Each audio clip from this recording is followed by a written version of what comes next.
Hi everyone, this is the second video of the day. I might repeat some of the stuff I said earlier, but we'll see. So, good. Hello my friend. Right, I'm going to walk with this one and we will see how we go. What I want to do here is I want to talk about these closed camps, these concentration camps. They say they're migrants detention centres, they're centres. That's just a polite word for concentration camp. Because, here is a massive problem. Yes, of course it is. It's a big, big problem. Mainly because the finances that should have come in here didn't. They went somewhere else. And I'm sure one day we'll find out where they went and the people that took it will be prosecuted.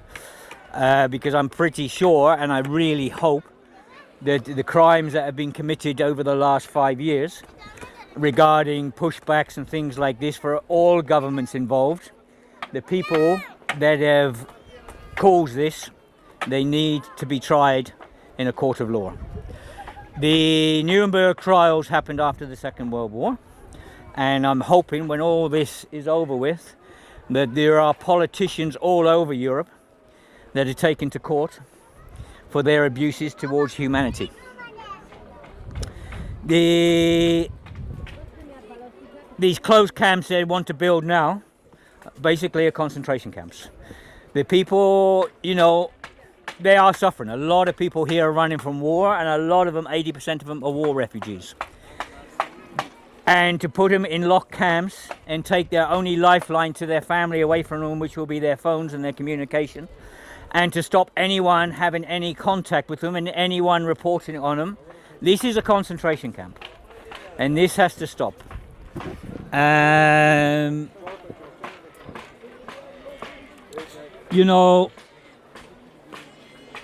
the other thing is, I don't think anyone's thought about this, but if you're putting concentration camps on these beautiful islands, these islands generate money from tourism.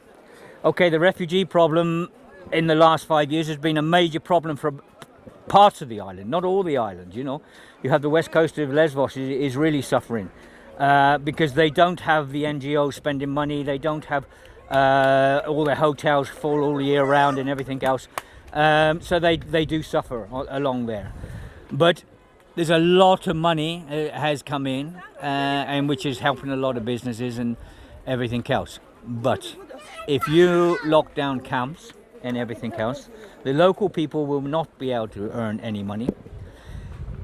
The money will not be spent by refugees in the local shops and everything else. And every refugee gets €90 a month. Well, they should get €90 a month. We know a lot don't, but they're meant to. And that all gets spent locally. The other thing is, if I'm a foreigner anywhere in Europe or wherever, do I want to go to an island where there's a concentration camp? For the last time we had concentration camps in Europe was 75 years ago. And in those 75 years, millions and millions of people said this would never, ever happen again. Well, it is happening again. And they say the security in these new camps will be 100%. No one will be allowed to video. No one will be allowed to get in. Everyone will be locked in. Why? These are war refugees who have international rights. There are rights by international law. They have a right to asylum. And what's been happening here in the last 6 weeks or so on this island is incredible, because a lot of them are not being allowed to register and they're disappearing in the night. There's a lot of things going on that shouldn't be going on. There are reports coming out now. There was one the other day at Spiegel from Germany about all the pushbacks and all the abuses and everything else going on. Which is completely denied by the governments. The stupid thing is everyone knows it's going on. Every single person knows it's going on. Every single person knows. I've seen pushbacks with my own eyes, back in 2015, 2016, 2017. Now the stories are coming out of the amount of people, and the amount of people I've spoken to that was taken back to Turkey. The amount of people that I've spoken to, and they've been out there, they've been sent back to Turkey, not just by the Turkish Coast Guard. You know, these abuses, you know, I keep saying they have to stop, but quite obviously they're not going to stop because the governments are going to carry on, and they will carry on their hate towards war refugees and suffering people. I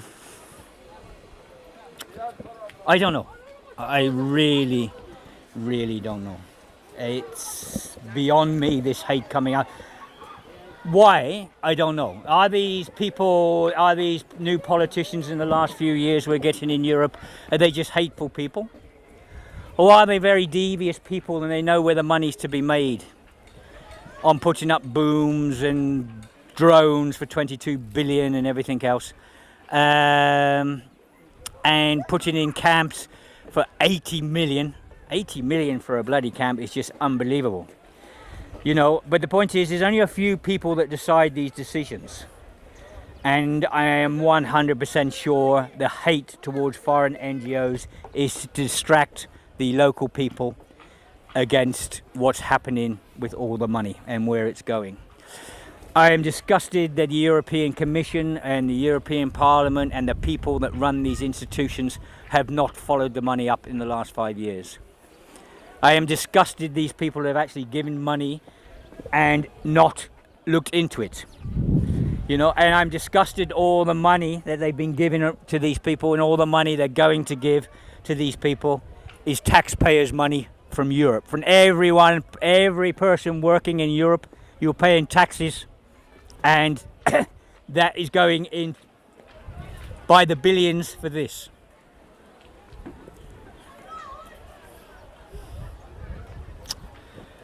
Yeah, it's disgusting, absolutely disgusting.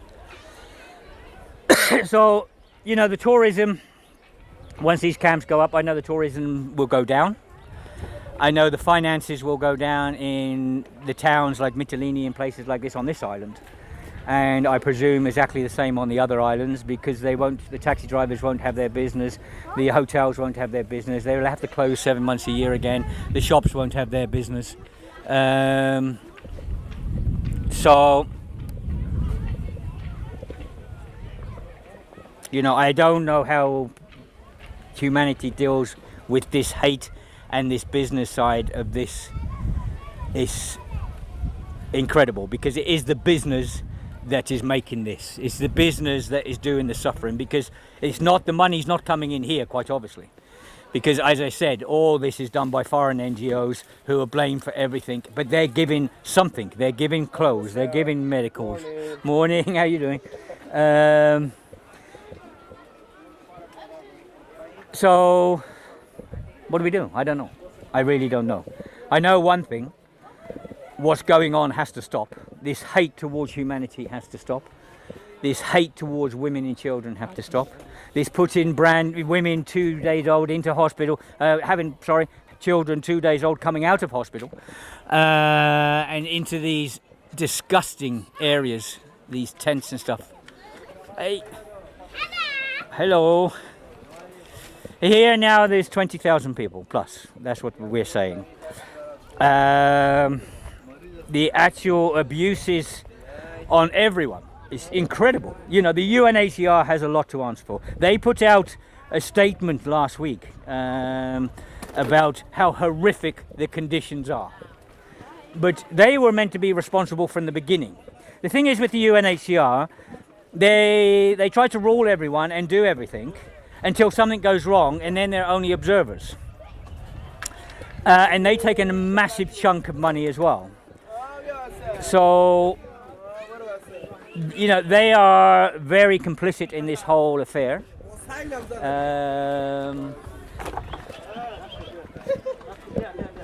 Very, very complicit in this whole affair.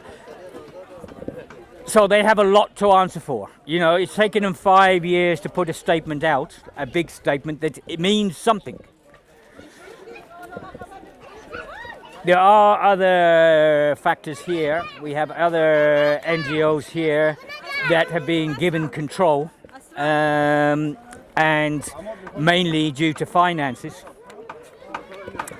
Yeah, whether you call them NGOs or aid agencies, I don't know. But as I say, the majority of NGOs, they come in here with big open hearts and they do the best they can. There is corruption. I mean, I'm not saying there's not corruption. There is corruption. But a lot of the corruption on Lesbos we got rid of, one way or another. There is still a little bit here left, but a lot of the NGO here now do an amazing job. And they're working from dawn to dusk. They're working all night here looking after sick people. There's people being stabbed, people being raped. You know, when you have 20,000 people like this all crammed up in one little area, you have different nationalities living in the same tents. You're going to have problems, a lot of problems. Okay, all the best everyone, bye.